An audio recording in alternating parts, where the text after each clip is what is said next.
I want to start by saying that the abstract for my lightning talk is in the past tense.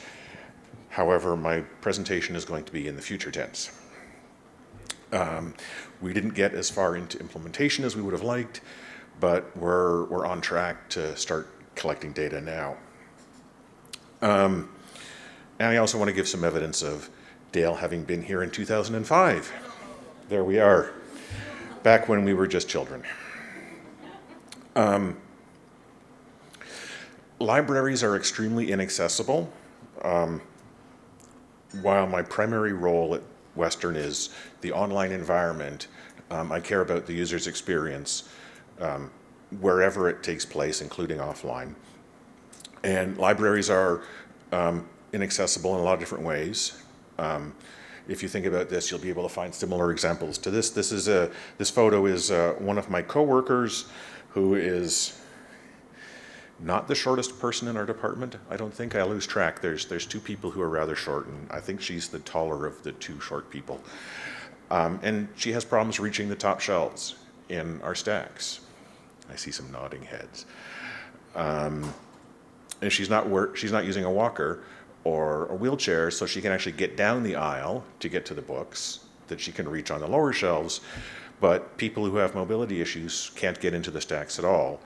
And this is in the Wheldon, the Arts and Humanities Library, which has better access to the stacks than the Science Library or the Law Library does, which are even worse for accessibility.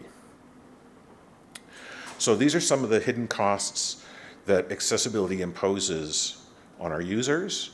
They have problems getting to the material they need to do their work. And they often, although probably not as often as we would like, will ask library staff for help. We know this happens from anecdotes. Somebody will come up to the desk and say, I need to get a book from the stacks and I can't reach it, or, I can't get to the stacks. And a library staff member will leave the desk and go into the stacks to retrieve the book for them, which we want them to do, although we don't have a formal policy around that, and it's not very clearly communicated to those frontline staff all the time that they're allowed to do that, that is expected of them. And we don't know how much time library staff spend helping people get the books they need. And in fact, some of our policies impede patrons' access to material. As with most libraries, when you're in the library catalog, you can put a hold on a book, and that will cause the book to be pulled off the shelf and sent to the library you want to pick it up at. Except for historical reasons, you cannot place a hold on a book and pick it up in the same library where that book normally resides. We're working on changing that policy right now. Some faculty who have figured this out know that, yes, I'm in the classics department and all my books are in Wheldon, but I'll just walk over to the science library to get my books if it means that somebody else will pull my books for me. But again, that's a barrier to access for folks that have mobility issues. So our project is to try and find out how much time staff are spending dealing with these accessibility issues, and using that information to start making global changes across the whole system to make things better. This is the whole shelf, which we've lowered. So you can see it is actually much closer to the floor now than it used to be. Sometime over the summer, somebody moved it back up, and we had to say, no, it's supposed to be low, put it back where it was. So we're making the changes that we can make. We can't redo all the stacks because that's just too big of a thing, but we can certainly improve the way that patrons are getting access to our material. Aside from that, the normal sorts of things and the normal sorts of inaccessibility we see from our patrons, there's also transient issues.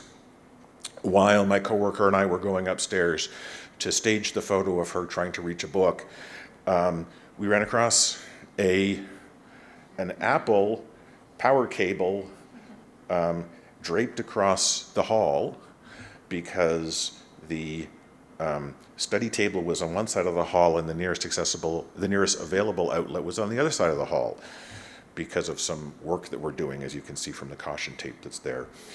So if you don't tell the fire marshal about this sort of thing, I won't either. But it's a real problem, again, for somebody who has mobility issues and is using any kind of assistance. And again, this is the kind of thing that when we see these things, we'll address them at that point with the users. But the right thing to do is to make sure that users don't have to drape electrical cords across walkways. Wheldon Library is a big 1960s vintage brutalist building.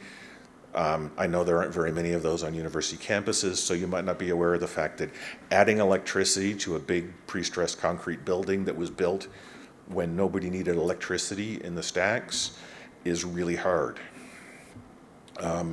But improving access to electricity is another one of those accessibility things that we need to work on. So what we're doing right now is we're about to start the data gathering phase.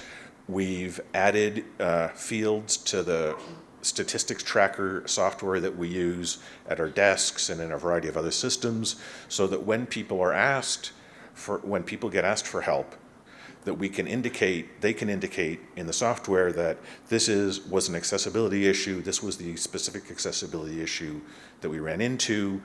So I'm hopeful that after the new year, we'll have the beginnings of an indication of how much time staff are spending on things and the types of things that they're running into, so that we can start making policy changes and other kinds of changes to minimize the load on staff and to make it clear to staff that, yes, your job it does include going up to the stacks when somebody needs help. And that's it for me. Thank you very much.